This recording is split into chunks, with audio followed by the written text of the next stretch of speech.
সে ভাবল, এই ট্রেনটাই হবে আমার ঘর, এখানেই আমি আমার ছানাগুলোকে ফুটাবো। প্রতিদিন সকালবেলা ট্রেনটা থামতো স্টেশনে, মানুষজন নামতো, উঠতো, কিন্তু কেউ সেই তোতাকে একবারও দেখতো না।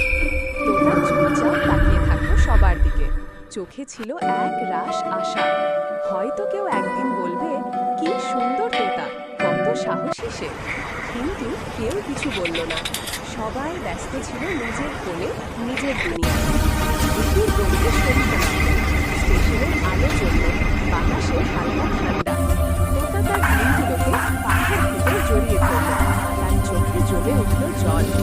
ধীরে ধীরে ফিসফিস করে বলল, আমি শুধু একটু ভালোবাসা চেয়েছিলাম, একটা ছোট্ট লাইক, একটা সাবস্ক্রাইব, একটু ভালো লাগার হাসি।